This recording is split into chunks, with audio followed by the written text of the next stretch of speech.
नमस्कार साथियों, निर्माणवाद की दुनिया में आप सभी का स्वागत है। मैं फिर से आपके सामने लेके प्रस्तुत हूँ सीडीपी 5 का पंच, 5 शानदार क्वेश्चन, उनसे भी शानदार उनकी एक्सप्लेनेशन। तो चलिए शुरू करते हैं। तो आज का पहला प्रश्न है, Rogers client centred therapy is based on the assumption that. Roger की ग्राहक केंद्रित थेरेपी इस धारणा पर आधारित है।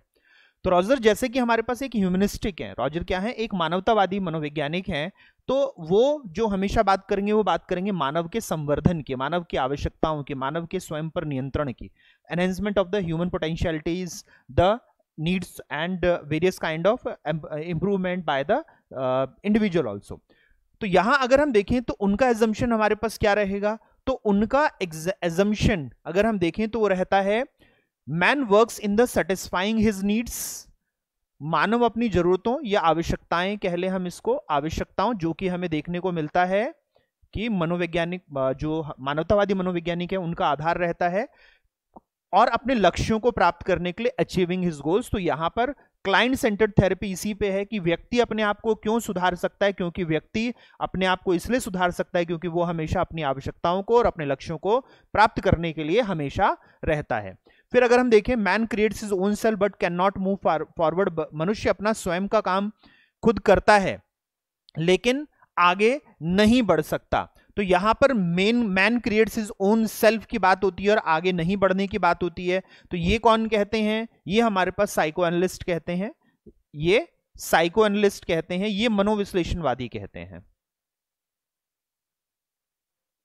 Man is a social animal and the society dictates the behaviour. समाज जो है हमारे पास, तो ये मनोविश्लेषक बात कहेंगे, जो सेकंड हमारा है ये मनोविश्लेषक कहते हैं।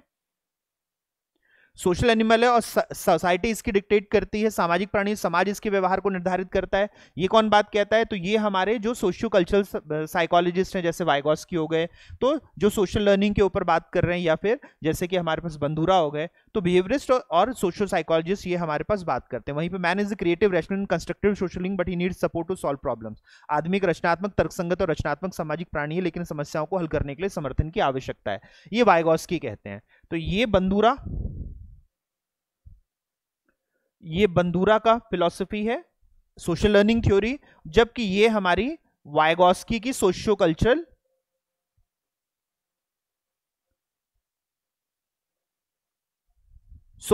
कंस्ट्रक्टिविज्म है, सामाजिक सांस्कृतिक निर्माणवाद है।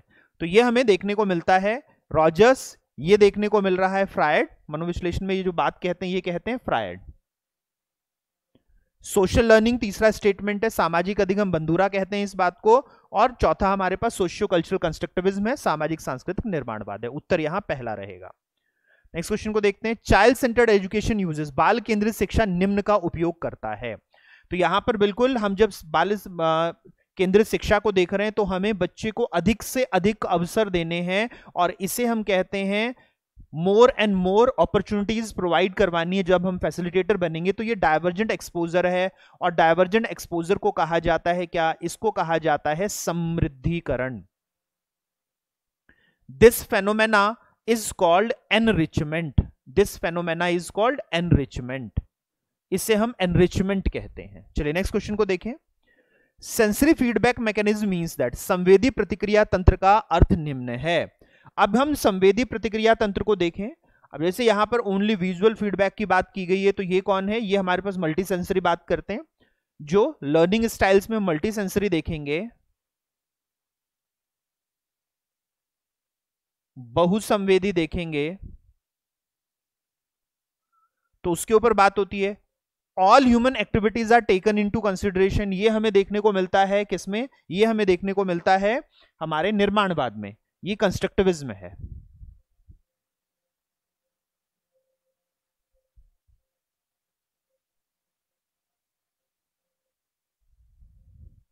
Reinforcement is a self acting device, प्रबलन एक स्वसक्रिय प्रक्रिया, ये कॉन्टिग्यूटी थ्योरी है जो गुथरी ने दी है हमें।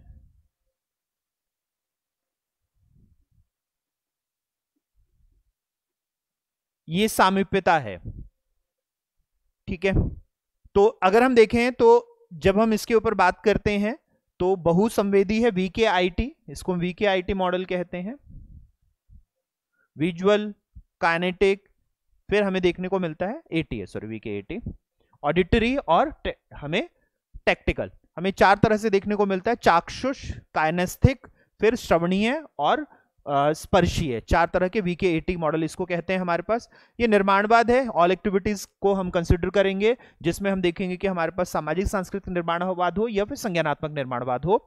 सामीप्यता, कॉन्टिग्यूटी, अपने आप ही वन जो हमारे पास स्टेप होती है, लर्निंग होती है, वन टच लर्निंग होती है, गुथरी ये देते हैं। जबकि reinforcement is a self controlling device, जब हम इसको कंट्रोल करते हैं, प्रॉब्लमिंग स्वनियंत्रित है, तो ये हमें क्या देखने को मिलता है, ये हमें देखने को मिलता है ऑपरेंट कंडीशनिंग।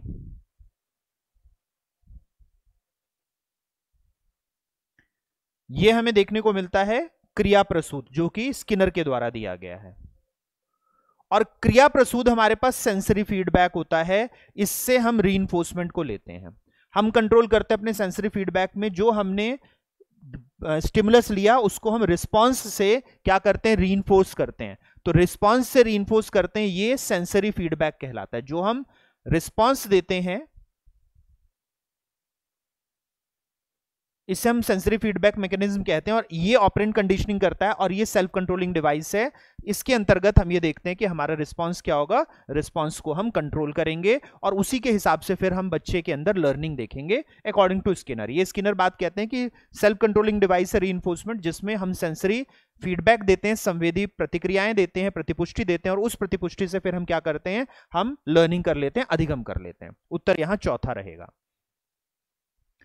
फिर ओसीडी डिनोट्स, ओसीडी का अर्थ हमारे पास क्या होता है, तो ओसीडी एक हमारा DSM-5 के तहत या फिर ICD-10 के तहत ओसीडी की फुल फॉर्म होती है हमारे पास ऑब्सेसिव कंपल्सिव डिसऑर्डर।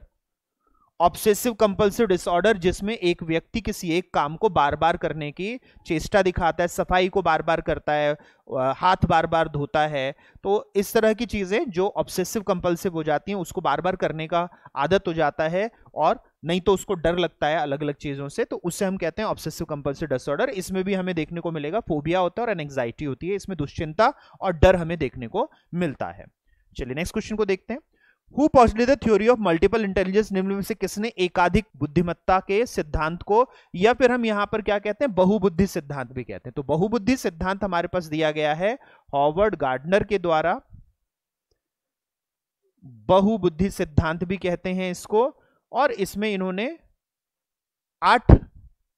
7 बुद्धियों से करी थी, फिर इन्होंने नेचुरलिस्टिक इंटेलिजेंस को एक और जोड़ दिया, और अभी एक 9वीं इंटेलिजेंस के ऊपर काम कर रहे हैं। तो आज की डेट में अगर हम देखें तो 8 इंटेलिजेंस इनके द्वारा प्रपोज्ड है, और 9 इंटेलिजेंस का इन्होंने अभी हाइपोथेसिस दे रखा है। 9वीं इंटेलिजेंस के लिए भी इन्होंने हाइपोथेसिस दे रखा है। तो उत्तर यहां पे चौथा देखने को मिलेगा। तो अगर हम यहां पर देखें तो हमें वॉटसन, जेनसन और थॉर्नडाइक, ये तीनों कौन से हैं, ये तीनों ही व्यवहारवाद के ऊपर काम कर रहे हैं। इन तीनों ने ही बिहेवियरिज्म की लर्निंग थ्योरीज दे रखी हैं, बिहेवियरिज्म से जुड़ी इन्होंने लर्निंग थ्योरी दे रखी है, व्यवहारवाद के अधिगम सिद्धांत दे रखा है।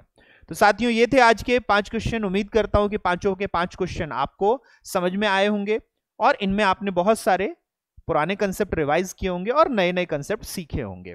तो जितने साथी इस वीडियो को देख रहे थे, आप सभी का धन्यवाद। अगले वीडियो में फिर आप लोगों से मुलाकात होती है, फिर मिलते हैं साथियों, नमस्कार।